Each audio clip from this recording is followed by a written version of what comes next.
दूसरे देश में अपने प्रधानमंत्री को अपने बीच पाकर लोग काफी खुश नजर आए और अभिभूत भी दिखे।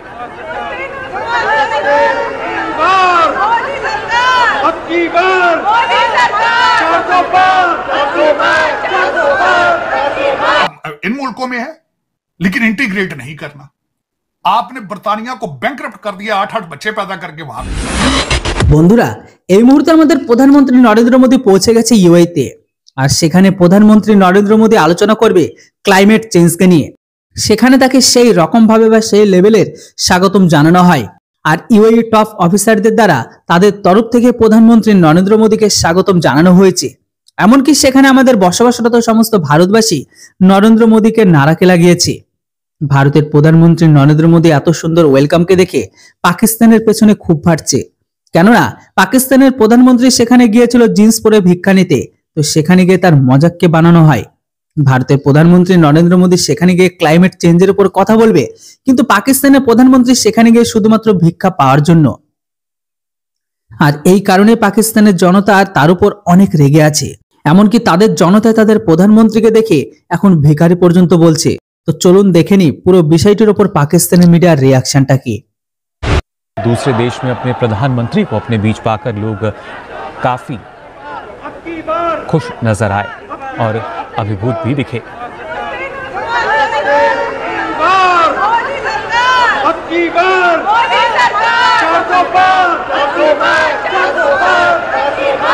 इन मुल्कों में है, लेकिन इंटीग्रेट नहीं करना। आपने बर्तानिया को बैंकरप्ट कर दिया 8-8 बच्चे पैदा करके वहां पे। काम नहीं करना आपने, इंटीग्रेट नहीं करना आपने। तो चीमा साहब, उनका कसूर है कि आपका, अगर आपका कसूर है, पेरिस ने, आपने पेरिस को क्या दिया है आज तक वहां पे मुसलमान इमिग्रेट? मेरा ये क्वेश्चन मार्क है, मेरे साथ कोई बंदा डिबेट करे, मैं ये चैलेंज करता हूं, आपकी मुस्लिम इमिग्रेशन ने दुनिया को अभी तक दिया क्या है? क्या दिया?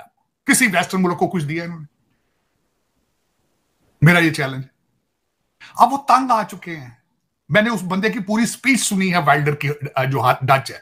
उसने कहा जिन घरों में ये बैठे हैं उससे सबसे पहले डच सिटीजन्स का हक है, जो जाबे ये छीन रहे हैं उन पे सबसे पहले डच सिटीजन्स का राइट है। आपको तलियों पे उठाते हैं वो पॉलिटिकल असाइलम के चक्कर में। कनाडा अभी भी उठा रहा है, फिर आप वहां रहते हैं, फिर you bad mouth about them at the same time, और फिर आप कहते हैं कि हमने लंदन को इस्लामिस्तान बनाना है। आप और यार, पाकिस्तान की तुसी जम पढ़ो, पहले पाकिस्तान से इस्लाम बना लो। वहां पे शरिया की कोई चीज में, पाकिस्तान में मेरी नजर में कोई चीज इस्लामिक नहीं है। मेरी नजर में कोई इस्लामिक चीज नहीं है वहां पे।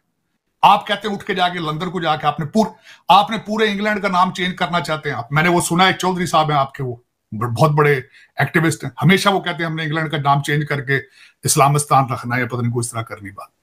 और यार, जहां की पैदावार वहां पे तो देखो वहां हालात हैं इस्लाम के क्या है।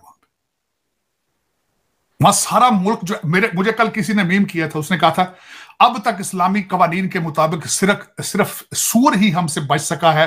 शराब, जना, रिश्वत, करप्शन, हर चीज हमने कर ली, सिर्फ एक चीज हमसे बची हुई है, वो सूर है सिर्फ। वो पता नहीं किस तरह बच गया है। मेरा मकसद दो दिन पता नहीं मुसलमाना की कितनी की नफरत है, लेकिन दूसरा हर काम मुसलमान कर रहे, हर काम कर रहे। ताहिर साहब, ये एक बहुत ही अहम कॉन्फ्रेंस दुनिया में इस वक्त हो रही है, बड़ी इंसानियत के लिए भी बड़ी अहम है और वैसे भी बहुत अहम है सर, सीओपी। अब इस पे जो है सीओपी 28 में 140 से ज्यादा जो लीडर्स हैं दुनिया के, वो पहुंच रहे हैं। कुछ पहुंच चुके हैं, कुछ जो है पहुंच रहे हैं अभी। कल जो है वहां पर इंडिया के प्राइम मिनिस्टर नरेंद्र मोदी साहब जो हैं वो भी उसमें शामिल हैं, और उस यानी पाकिस्तान से काकड़ साहब भी, दुनिया के 140 से ज्यादा कंट्रीज हैं इसमें। सर, क्या सिग्निफिकेंस है इसकी? और खास तौर पर जब हम बात कर रहे हैं पाकिस्तान और इंडिया की, तो इंडिया का तो क्लाइमेट चेंज के हवाले से बड़ा ही एक स्ट्रॉन्ग स्टैंड है, और पाकिस्तान का सैलाब की वजह से वो है। तो इसके ऊपर क्या ये दोनों कंट्रीज और बाकी दुनिया क्या कर पाएगी सर? देखिए, इंडिया तो इस पोजीशन में है कि वो कुछ कर सकते हैं। पाकिस्तान बदकिस्मती से इस पोजीशन में नहीं है कि कुछ कर सकें, क्योंकि एक तो पाकिस्तान में इंडस्ट्रियलाइजेशन भी को बहुत आगे नहीं बढ़ सकी वहाँ के इंटरनल पॉलिटिकल सर्कमस्टांसेस की वजह से। सेकेंडली, पाकिस्तान का तो वो जो सैलाब का मामला हुआ वो बड़ी तबाही थी, खौफनाक तबाही थी, मगर पाकिस्तान ने उस सैलाब की आड़ में जिस तरह पैसे मांगने का सिलसिला शुरू किया, तो दुनिया की आंखें खटक गई कि भाई ये सैलाब को भी बेच रहे हैं। तो मतलब पाकिस्तान तो उससे कोई एक्सप्लॉयटेशन लेने की कोशिश करता है, कुछ कर सकने की पोजीशन में नहीं है। ना तो इंडस्ट्री लग रही है पाकिस्तान में, जो लगी हुई इंडियन इंडस्ट्रीज है वो नहीं चल रही, तो उनको तो अपने इकोनॉमिक हालात खुद ही बेहतर करना होंगे। अब इंडिया का जहां तक मामला है, इंडिया एक इमर्ज्ड इंडस्ट्रियलाइज कंट्री भी है, इमर्ज इकोनॉमी भी है, दुनिया की चौथी बड़ी तो वो इकोनॉमी बन चुके हैं, and they are going towards third position. तो इंडिया का फिर जो अपना मोटो है हमेशा से, वो ये धरती हमारी फैमिली है, वो हमेशा रहा है मोटो।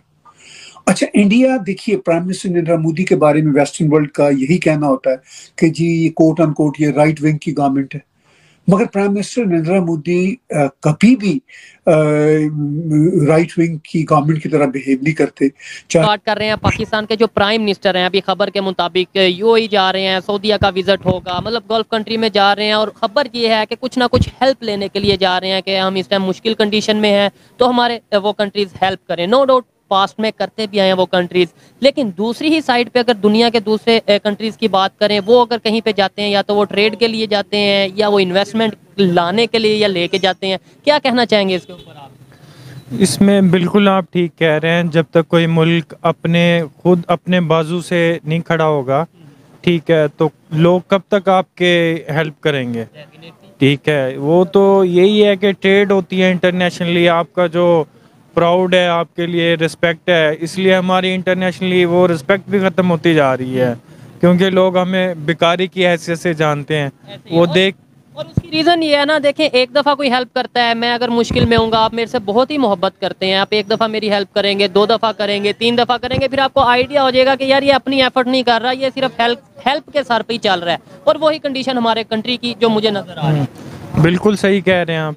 उन्होंने हमें देख के अब तो भिखारी का टाइटल दे दिया है ना, कि ये जब भी आते हैं मांगने आ जाते हैं। अच्छा, इसी टाइम पे जो हमारा नेबर कंट्री इंडिया है, उनके प्राइम मिनिस्टर भी दुबई में जा रहे हैं खबरों के मुताबिक, और वो ग्लोबल जो मतलब इन्वायरमेंटल चेंजिंग्स हैं उसके ऊपर मीटिंग है, उसे वो हेल्ड करने जा रहे हैं, उसके ऊपर बात करने जा रहे हैं। क्या कहना चाहेंगे, एक कंट्री का लीडर पूरी दुनिया के ग्लोबल चेंज के ऊपर बात करेगा, इन्वायरमेंटल चेंज के ऊपर, और दूसरा लीडर उसी टाइम पे उन्हीं कंट्रीज में मौजूद होगा जो कि हेल्प की बात करेगा, तो कितना डिफरेंस आप देख रहे हैं Indian prime minister versus Pakistani prime minister? नहीं, बिल्कुल डिफरेंस आ गया। इंडिया ने तो हमें बहुत पीछे छोड़ दिया है, वो सिर्फ ट्रेड में नहीं, सिर्फ मेडिकल की फील्ड में नहीं है, आप तो डॉक्टर हैं, क्या वो हर फील्ड में बहुत आगे चले गए हमसे ना। हमें इन नाअहल लोगों ने ना इस हाल में पहुंचा दिया है, ठीक है, कि आज हम कटोरा लेके ना दर बदर धक्के खाते फिर रहे हैं।